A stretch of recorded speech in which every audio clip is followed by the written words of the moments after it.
தமிழர்கள் அனைவருக்கும் வணக்கம். ஹரி அவர்களுடைய இயக்கத்துல விஷால் அவர்கள் நடித்த ரத்னம் இந்த திரைப்படம் இன்னைக்கு ரிலீஸ் ஆயிருக்கு. அது நம்ம ரத்னத்துக்கு தான்டா கொடுக்கணும். ரத்னம் இந்த படத்தோட கதையை பத்தி சொல்லணும் அப்படின்னா, தமிழ் சினிமால இதுக்கு முன்னாடி இந்த மாதிரி ஒரு திரைப்படம், இந்த கதை இந்த மாதிரி வந்ததே கிடையாது. தமிழ் சினிமாவுக்கு ரொம்பவே மிக மிக முக்கியமான ஒரு திரைப்படம். தமிழ் சினிமா மட்டும் இல்ல, உலக சினிமாக்கே மிக முக்கியமான ஒரு திரைப்படம் தான் இந்த ரத்னம் திரைப்படம். இப்ப நான் சொல்லும்போது எவ்வளவு கடுப்பாகுது. ஆக்சுவலா இதே கடுப்பு தான் விஷால் அவர்கள் இந்த படத்தோட ப்ரொமோஷனுக்கு பேசும்போதும் கடுப்பாச்சு. இந்த ரத்னம் திரைப்படத்தோட ப்ரொமோஷன்ல விஷால் அவர்கள் பேசின பேச்சு தாயினமும் உலகின் தலை சிறந்த ஒரு படைப்பில் நடிச்ச மாதிரி அவ்வளோ பேச்சு பேசினாரு. அவர் போன ப்ரொமோஷன்ல படத்தை பத்தி பேசுனதோட சம்மந்தம் இல்லாம லூஸ் டாக் விட்டது அதிகம். அதே மாதிரி என் படத்தை நீங்க ரிலீஸ் பண்ணவே விட மாட்டேன்றீங்க அப்படின்னு 2 நாளுக்கு முன்னாடி வாய்ஸ் நோட்டு வேற. அவர் பேசலாம் பார்த்தா படம் வேற மாதிரி இருக்கும் போல அப்படின்னு நினைச்சா, இந்த தூள் திரைப்படத்துல பறவை முனியம்மா ஒன்று சொல்லுவாங்கல்ல, டேய் இந்த கருமத்தை தான் நைட்டு முழுக்க ஒட்டிட்டு இருந்தீங்களான்ற மாதிரி இந்த கருமத்துக்கு தான் நீ இவ்வளவு பேச்சு பேசினேன்ற ஒரு ஃபீல் தான் இந்த ரத்னம் திரைப்படத்தை பார்க்கும்போது இருக்கு. இந்த படத்தை பார்க்கும்போது எனக்கு என்ன ஃபீல் ஆச்சுன்னா, இப்போ ஒரு ட்ரெண்ட் ஒன்று இருக்குல்ல, இந்த எடுத்த முக்கியமான ஷார்ட்ஸ்ல மிஸ் ஆயிடுச்சு, ஹார்ட் டிஸ்க் தொலைஞ்சே போச்சு அப்படின்ற ட்ரெண்ட் ஒன்று இருக்குல்ல, அந்த மாதிரி ஏதாவது நடந்திருந்தா ரொம்பவே நல்லா இருந்திருக்கும். சென்சார் போர்டில் இந்த படத்தை பார்த்த உடனே இதெல்லாம் ஒரு படமா அப்படின்னு சொல்லி ஹார்ட் டிஸ்கை தூக்கி எங்கன்னா குப்பையில போட்டு சாரிப்பா ஹார்ட் டிஸ்க் தொலைஞ்சு போச்சு அப்படின்னு சொல்லியிருந்தாங்கன்னா மக்களாவது தப்பிச்சிருப்பாங்க. ஹரி அவர்கள் என்ன நினைச்சாரு அப்படின்னு தெரியல. ஏன்னா இந்த படத்துல கதைன்னு ஒன்று கிடையவே கிடையாது. இப்போ சமீப காலமா பாத்தீங்கன்னா நிறைய திரைப்படங்களை பழைய திரைப்படம் ரீரிலீஸ் பண்ணிட்டு இருக்காங்க. அந்த மாதிரி நாமளும் ஒரு படத்தை ரீரிலீஸ் பண்ணுவோம். ஆனா பழைய படத்தை அப்படியே பண்றதை விட நம்மளோட பழைய படத்துல இருந்து சீன்ஸை கொஞ்சம் கொஞ்சமா எடுத்து ஒரு படமா எடுத்து இதை வேணா ரீரிலீஸ் பண்ணலாம் அப்படின்னு நினைச்சுதான் இந்த ரத்னம் படத்தை ரிலீஸ் பண்ணிருக்காங்க. இந்த படத்தோட கதை வழக்கம் போல ஊர் அடிச்சு ஒலையில போடுற வில்லன் குரூப். அந்த வில்லன் குரூப் கிட்ட ஒரு குடும்பம் போய் மாட்டிக்குது. அந்த குடும்பத்தை வில்லன் குரூப் கிட்ட இருந்து விஷால் அவர்கள் காப்பாத்துறாரு. இது அவரோட திரைப்படங்கள வழக்கமா வர காட்சிகள் தான். ஆக்சுவலா விஷால் அவர்கள் பேசும்போதும் சரி, அவரோட திரைப்படங்களும் சரி, நான் நாட்டை காப்பாத்துறேன், ஊரை காப்பாத்துறேன், வீட்டை காப்பாத்துறேன் அப்படின்ற மாதிரி பண்ணிட்டு இருக்கிறாரு இல்லையா. முதல்ல அவர்கிட்ட இருந்து இந்த தமிழ் சினிமாவையும் இந்த தமிழ் சினிமா ரசிகர்களையும் யாராவது காப்பாற்றணும். அதுதான் ரொம்ப முக்கியமா இப்ப தேவைப்படுது. திரைப்படத்துல கதை அப்படின்றது வித்தியாசமான கதை அப்படின்னு ஒரு கட்டம் இருக்கும். இன்னொன்று பாத்தீங்கன்னா வழக்கமான ஒரு கதையா இருந்தாலும் அந்த திரைப்படத்தை திரைக்கதை அப்படின்றது கொஞ்சம் மாற்றி அமைக்கும் போது நமக்கு கொண்டு ஒரு சுவாரஸ்யம் ஏற்படும். இந்த ரத்னம் திரைப்படத்துல பாத்தீங்கன்னா கதை தான் அறுத பழசு அப்படின்னா திரைக்கதை அதை விட அதிக காலத்து பழசா இருக்குது. படம் முழுக்க சண்டை தான். ஒரு திரைப்படத்தோட திரைக்கதையில இந்த இடத்துல ஒரு ஆக்ஷன் பிளாக், ஒரு ஸ்டண்ட், ஒரு சண்டை காட்சி இருந்தா நல்லா இருக்கும் அப்படின்னு ஒரு படத்தை எடுக்கலாம். ஆனா இந்த திரைப்படத்துல எப்படி இருக்கு அப்படின்னா, ஒரு சண்டை காட்சி வேணும், அதுக்கு ஏதாவது ஒரு காரணத்தை தேடுங்க, இன்னொரு சண்டை காட்சி வேணும், அதுக்கு ஏதாவது ஒரு காரணத்தை தேடுங்கன்னு ஒரு சண்டை காட்சிக்கு காரணத்தை தேடிதான் வச்சிருக்காங்களே தவிர இந்த திரைக்கதையில இந்த இடத்துல சண்டை தான் நல்லா இருக்கும்லாம் அவங்க யோசிக்கவே கிடையாது. அதுவும் சண்டை காட்சிகள்லாம் பிரமாதம். வா வா வா வண்டியில ஏறு, அந்த இடத்துல ஒரு சண்டை, மறுபடியும் வா வா வா வண்டியில ஏறு, அந்த இடத்துல இன்னொரு சண்டை, மறுபடியும் வா வா வா வண்டியில ஏறு, இன்னொரு சண்டை. இப்படி வண்டியில ஏத்துறது சண்டை போறது, வண்டியில ஏத்துறது சண்டை போறது, இதுக்கு நடுவில் பாத்தீங்கன்னா சேசிங் வேற. அவ்வளவுதான், படம் முடிஞ்சு போச்சு. இந்த படத்துல வந்துட்டு விஷால் ஒரு டயலாக் வேற பேசுறாரு, எவனா இருந்தாலும் கழுத்தறுத்து போட்டு போயிட்டே இருப்பா அப்படின்றாரு. ஆக்சுவலா அதை வந்து வில்லன் குரூப்பை பார்த்து சொன்னாரா இல்ல படம் பார்க்க வந்து ஆடியன்ஸை பார்த்து சொன்னாரான்னு தெரியல. எவனா இருந்தாலும் கழுத்தறுத்து போட்டு போயிட்டே இருப்பான் அப்படின்னா படம் பார்க்க வந்த நம்மளையும் கழுத்து எடுக்கிறாரு அப்படின்னு தெரியல. நம்ம ஏதோ ஓசியில படம் பார்க்க போன மாதிரி எப்படியும் 200 ரூபா கொடுத்தாலும் நம்ம படத்தை பார்க்குறோம். அட்லீஸ்ட் அதுக்கு நியாயமாவது ஏதாவது ஒரு காட்சியில் எடுத்துருந்துருக்கலாம். வில்லங்களோட கழுத்து எடுக்கிறா அப்படின்ற பேர்ல படம் பார்க்க போனா ஆடியன்ஸோட கழுத்தை தான் அறுத்து அமைச்சிருக்காங்க. இந்த படத்துல சண்டை காட்சிகள்ல ஆளுங்களை வெட்டி தெரிக்கிற ரத்தம் இருக்குல்ல, ஒரு சில கட்டத்துல ஸ்கிரீனை தாண்டி எங்க நம்ம மேல தெளிச்சிட போதுன்ற ஒரு பயமே வருது. அவ்வளோ ரத்தம். இந்த திரைப்படத்தோட மேக்கிங்க்கு கொஞ்சமும் சலைச்சவர் கிடையாது மியூசிக் டைரக்டர் டிஎஸ்பி. அவருக்கு என்னமோ இந்த தமிழ் படம் பார்த்தா என்ன இலக்காரமா இருக்கான்னு தெரியல. இந்த தெலுங்கு படத்துலாம் நல்லாவே மியூசிக் போடுறாரு. அதாவது ஒரு சில படம் குப்பையா போட்டாலும் சமீப காலம் இந்த புஷ்பா படத்துலாம் பார்த்தீங்கன்னா நல்லாவே மியூசிக் போட்டிருந்தாரு. ஆனா இந்த தமிழ் படம் அப்படின்னு வரும்போது மட்டும் 4 தகரத்தை உருட்டி 2-3 டப்பாவை டம்மு தட்டுறா மாதிரியான மியூசிக் தான் இந்த தமிழ் படத்துக்கு அவர் கொடுத்துட்டே இருக்கிறாரு. ஒரு பக்கம் விஷாலும் சரி, வில்லன் குரூப்பும் சரி, வாடா வெட்ரா பாத்துலாம்டா அப்படின்ற மாதிரி ஒரு பக்கம் கத்தி கத்தி நம்ம காதை ஒரு பக்கம் காலி பண்றாங்க. இன்னொரு பக்கம் நான் மியூசிக் போடுறேன் பாரு அப்படின்ற பேர்ல டிஎஸ்பி தகர டப்பா உருட்டி இன்னொரு கதையை டபார் ஆகிறாரு. ஆனா ஒரு விஷயத்துல மியூசிக் டிஎஸ்பி வந்துட்டு ரொம்ப ஈஸியா இருந்திருக்கும். என்னன்னா இந்த கத்தி உரும்போது ஸ்விங் அப்படின்னு ஒரு சத்தம் வரும், அதே மாதிரி குத்தும்போது சதக் அப்படின்னு ஒரு சத்தம் வரும் இல்லையா. ஆக்சுவலா இந்த ஸ்விங் சதக் அப்படின்ற அந்த சவுண்டை மட்டும் அவர் லூப்லயே போட்டிருப்பாருன்னு நினைக்கிறேன். ஏன்னா படம் முழுக்கவே ஸ்விங் சதக் தான். கத்தியை உருவுறாரு வெட்டுறாரு, கத்தியை உருவுறாரு வெட்டுறாரு. ஸோ இந்த இடத்துல வந்துட்டு டிஎஸ்பி கஷ்டப்பட வேண்டிய அவசியமே இருந்திருக்காது. அந்த 2 சவுண்டையும் லூப்லயே போட்டு ஒப்பே திருப்பிக்கிறாரு. அதே மாதிரி படத்துல வர வசனங்கள் ரொம்ப மோசம். போறோம் வரவெல்லாம் பயங்கர மொக்கையான டைலாக் பேசுறாங்க. இதுல கேமியோ வர விடிவி கணேஷ் பண்ணிருக்கிறாரு. சரி, அவராவது உருப்படியா ஏதாவது பேசுறாரான்னு பாத்தீங்கன்னா அவரு பேசுற அந்த டைலாக்ன்றது ரொம்ப கேவலம். அதையும் படத்துல வர காமெடி முன்னாடிலாம் யோகி பாபு ஸ்க்ரீனில் வந்தாருன்னா நமக்கு ஒரு சந்தோஷமா இருக்கும். இப்போலாம் யோகி பாபு ஸ்க்ரீனில் வந்தா இந்த மனுஷன் என்ன சொல்லி கழுத்தெடுக்க போறா அப்படியோ அப்படின்ற மாதிரி கடுப்பாக தான் இருக்கு. இவங்க பேசுகிற இந்த காமெடி டைலாக் எப்படி தெரியுமா இருக்கு? ஏய் வாயை முட்டி சாப்பிட்றா அப்படின்னு ஒருத்தர் சொன்னா இன்னொருத்தர் வந்து அண்ணே வாயை முட்டி எப்படின்னே சாப்பிட்றது. இது வந்து காமெடிங்க, சும்மா போற போக்கில் சொல்றது இல்லை. இது வந்து காமெடிக்கான டைலாக் அந்த படத்துல. அதே மாதிரி படத்துல வர காமெடியும் பார்த்தீங்கன்னா முழுக்க முழுக்க பாடி ஷேமிங் தான். யோகி பாபு அவர்களும் மொட்டை ராஜேந்திரன் அவர்களும் விடிவி கணேசன் அவர்களும் மாறி மாறி அவங்க பாடி ஷேமிங் தான் பண்ணிடுறாங்க. ஏய் வா மூஞ்சி என்ன தகரட்டப்பா மூஞ்சி, வா மூஞ்சி என்ன தாரில் ஊத்துன மூஞ்சி அப்படின்னு இந்த காமெடினாலே பாடி ஷேமிங் தான் அப்படின்ற மாதிரி இவங்க பண்ணிட்டு இருக்கிறாங்க. ஆக்சுவலாக சிந்திக்கிற அறிவு இருந்தது அப்படின்னா காமெடி வந்துட்டு ஓரளவு சிந்திச்சதுலாம். சிந்திக்கிற அறிவு இல்லைன்னும் போது இப்படிதான் பாடி ஷேமிங்காக தான் காமெடியாக வரும். அட காமெடியாக பரவாயில்ல, படத்தில் பாட்டு வருது, பாட்டுக்கான லிரிக்ஸும் இந்த படத்துக்கு வசனம் பேசினவர் தான் எழுதியிருப்பாருன்னு நினைக்கிறேன். அதாவது எதனால என் மேலே அக்கறை, எதுக்காக நீங்கள் நிற்கிற. ஆக்சுவலாக இது வரி கிடையாது, இந்த படத்தில் வர பாட்டோட ஸ்டார்டிங் லைனு. இந்த படத்தில் பாட்டுமே அப்படிதான் இருக்கு. அடுத்து விஷாலோட ஆக்டிங் நோ இம்ப்ரூவ்மெண்ட். இன்னும் அதே அந்த ஆதி காலத்து இந்த குனிஞ்சுக்கிட்டு நானும் மதுரைக்காரன் தான்டா அப்படின்னு டைலாக் பேசுறதுல அதே மாதிரி தான் பேசிட்டு இருக்கிறாரு.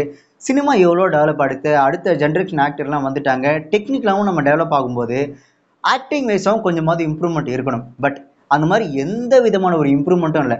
படத்தில் அவர் வந்துட்டு ஒரு மாதிரி ஆவேசமாக ஒரு மாதிரி ஆக்ரோஷமாக பேசுகிறாரு.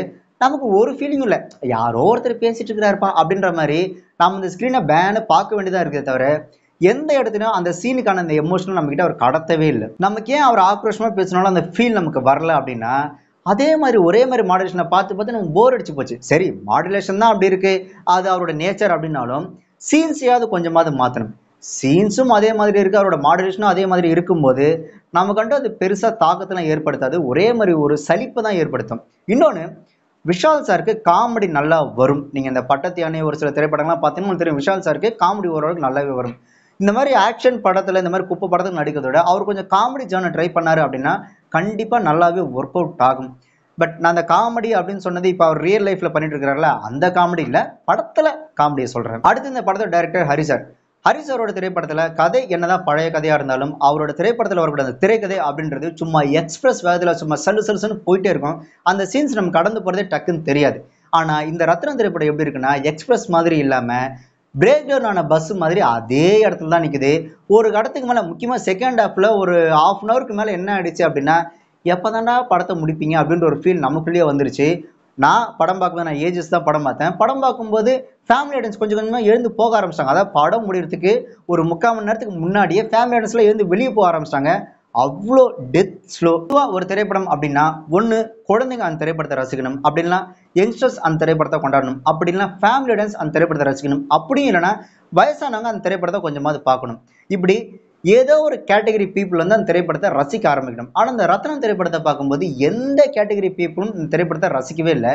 இப்படி யாருமே ரசிக்காத ஒரு திரைப்படத்தை எடுத்து யாருக்காக தான் ஓட்ட போறீங்கன்னு எனக்கு சுத்தமா தெரியல. ஹரி சார் என்னதான் ஒரு கமர்ஷியல் மசாலா திரைப்படம் எடுத்தாலும் அவரோட திரைப்படங்கள் அந்த லவ் போர்ஷன் மட்டும் சூப்பரா ஒர்க் அவுட் ஆகும். உங்களுக்கு உதாரணத்துக்கு பார்த்தீங்கன்னா பிரசாந்த் அவர்கள் நடித்த தமிழ் திரைப்படமாகட்டும், சாமி திரைப்படமாகட்டும், அதுக்கப்புறம் ஐயா திரைப்படமாகட்டும், கோவி திரைப்படமாகட்டும், திரைப்படங்கள்லாம் பார்த்தீங்கன்னா அந்த லவ் போர்ஷன் அதுக்கான அந்த பேக்ரவுண்ட் மியூசிக் அந்த சாங்ஸ் எல்லாம் பார்த்தீங்கன்னா அவ்வளோ அற்புதமா இருக்கும். பட் இப்போ ரீசெண்டாக அவர் எடுக்கிற திரைப்படத்தெல்லாம் பார்த்தீங்கன்னா அந்த அளவுக்கு லவ் பெருசாக ஒர்க் அவுட் ஆகல. அதுலேயும் முக்கியமாக இந்த ரத்னம் திரைப்படம் இருக்குல்ல, அதுல வந்துட்டு லவ் போர்ஷன் ட்ரை பண்ணியிருக்காங்க.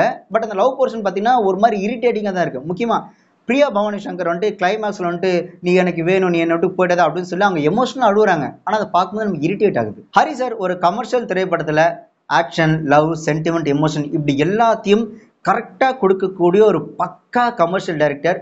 ஃபேமிலி ஆடியன்ஸ்லாம் பார்த்தீங்கன்னா அவரோட திரைப்படத்தை நம்பி போங்க, கதை ஒண்ணுமே இல்லைனாலும் ஹரியோட படம் பார்த்தா சூப்பரா இருக்கும் அப்படின்ற ஒரு ஃபீல் ஃபேமிலி ஆடியன்ஸுக்கு இருக்கு. முக்கியமா அந்த சாமி திரைப்படம், சிங்கம் திரைப்படம்லாம் பார்த்தீங்கன்னா ஒரு மிகப்பெரிய தமிழ் சினிமாவுக்கு பார்த்தீங்கன்னா ஒரு மிகப்பெரிய வெற்றியடைந்த திரைப்படம். அப்படியான திரைப்படங்கள் கொடுத்த ஹரி அவர்கள் இந்த மாதிரியான திரைப்படங்கள் கொடுக்கும்போது நமக்கு கொஞ்சம் ஒரு மாதிரி ரொம்ப கஷ்டமா இருக்கு. ஆக்சுவலா அவரோட கமர்ஷியல் திரைப்படங்களை எனக்கு ரொம்ப பிடிச்ச திரைப்படம் எது அப்படின்னு பார்த்தீங்கன்னா சாமி திரைப்படமும் அதுக்கப்புறம் பிரசாந்த் அவர்கள் நடித்த தமிழ் திரைப்படமும். இந்த 2 திரைப்படம் பார்க்கும்போது இப்போ அவரோட திரைப்படத்தை கம்பேர் பண்ணி பார்க்கும்போது உண்மையிலே அந்த படத்தெல்லாம் இவர் தான் எடுத்தாரா அப்படின்ற ஒரு ஆச்சரியமா இருக்கும். அதே மாதிரி அருள் திரைப்படம் எனக்கு ரொம்ப பிடிக்கும். ஆக்சுவலா அந்த படம் ஆரம்பிக்கும் போது தமிழ்நாட்டுக்கும் ஆந்திரா பார்டருக்கும் நடுவில் இருக்கக்கூடிய ஒரு மிகப்பெரிய ஒரு பிரச்சனை பத்தி பேச போறோம் அப்படின்ற மாதிரி தான் இந்த படத்தோட ப்ரொமோஷன்ல இந்த படம் ஆரம்பிக்கும் போதே இருந்தது. ஓ, தமிழ்நாடு ஆந்திரா பார்டர்ல இருக்கக்கூடிய ஏதோ ஒரு பிரச்சனை பத்தி முக்கியமா மக்களுக்கு ஏதோ கருத்து சொல்ல போறாங்க அப்படின்னு நினைச்சு இந்த படத்தை போய் பார்த்தா ஒரு கருமும் கிடையாது. அதே பழைய குப்பை தான். இதுக்கு எதுக்கு தமிழ்நாடு ஆந்திரா பார்டர் சம்மந்தப்படுத்தி பேசுறாங்கன்னு ஒண்ணுமே புரியல. ஏன்னா டைட்டில் கார்டே அப்படிதான் போட்டாங்க. அதே மாதிரி ஹரிசரோட அந்த இப்போ சமீபத்திய திரைப்படங்கள்லாம் பார்க்கும்போது எனக்கு என்ன ஃபீல் ஆகுதுன்னா, ஹரி சாருக்கும் ஆந்திராக்காரர்களுக்கும் ஏதோ ஒரு பிரச்சனைன்னு நினைக்கிறேன். ஏன்னா, அவரோட திரைப்படத்துல இந்த ஆந்திரா சம்மந்தப்படுத்தி வில்லன்கள்லாம் ஆந்திரா மையப்படுத்தி இருக்கிற மாதிரியே இருக்கு. இவர் இந்த மாதிரி ஆந்திரா சம்மந்தப்பட்ட திரைப்படங்கள்லாம் இவர் பாட்டுக்கு எடுத்துட்டே இருக்கிறாரா? ஏற்கனவே நமக்கும் அவங்களுக்கு 7ஆம் பொருத்தம் வாய்க்கா தகராறு வேற.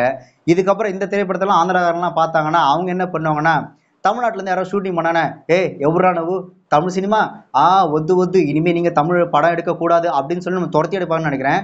அந்த மாதிரியான ஃபீல் இந்த திரைப்படம் நமக்கு கொடுக்குது. ஆக்சுவலா ஒரு படம் அப்படின்றது நாம கொடுக்குற அந்த காசுக்கு ஒரு 200 ரூபாய் காசுக்கு ஒண்ணு அந்த படம் நம்மளை என்டர்டைன்மெண்ட் பண்ணணும். அப்படி இல்லைன்னா அந்த திரைப்படம் ஏதோ ஒரு விஷயத்த நமக்கு புரிய வச்சு ஏதோ ஒரு விஷயத்த நமக்கு சொல்லிக் கொடுக்கணும். இந்த 2 கேட்டகரியில தான் ஒரு திரைப்படம் இருக்கணும். இந்த 2 கேட்டகரி இல்லாத ஒரு படம் ரிலீஸ் ஆகுது அப்படின்னா அது வந்துட்டு ஒரு ஒரு குப்பைக்கு தான் சமம். ஸோ இந்த ரத்னம் திரைப்படம் பார்த்தீங்கன்னா அந்த 2 கேட்டகரியுமே இல்லை அப்படின்னும் போது நீங்களே முடிவு பண்ணிக்கங்க.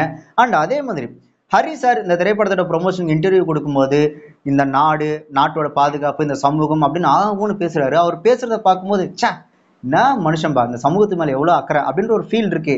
ஆனா அவர் எடுத்த இந்த ரத்னம் திரைப்படத்தை பார்க்கும்போது சை நீ எல்லாம் ஒரு மனுஷனாயா அப்படின்ற ஒரு ஃபீலை உருவாக்கிட்டாரு. ஹரி சார் அவரோட இன்டர்வியூல இந்த மக்களுக்கு நல்லது பண்ணும் இந்த சமூகம் அப்படின்னு பேசுறாரு இல்லையா, அவர் இந்த சமூகம் அப்படின்னா ஏதோ வேற்று கிரகத்துல இருக்கிறாரு அப்படின்னு நினைச்சிட்டாரு போல. ஆக்சுவலா சமூகம்னா நாம தான். இந்த பணம் போட்டு படம் பார்க்குற இந்த ஆடியன்ஸ் தான் அவருக்கான அந்த சமூகமே. இந்த ஆடியன்ஸுக்கு இந்த ஆடியன்ஸான சமூகத்துக்கு அவர் எதாவது நல்லது பண்ணணும் அப்படின்னா தயவு செஞ்சு நல்ல திரைப்படங்கள் கொடுக்கணும். பழைய மாதிரி லைக் தமிழ், சாமி, சிங்கம் அந்த மாதிரி திரைப்படங்கள், சிங்கம்லாம் வேணாம், தமிழ், சாமி, ஐயா அந்த மாதிரி திரைப்படங்கள் கொடுத்தா போதுமானது.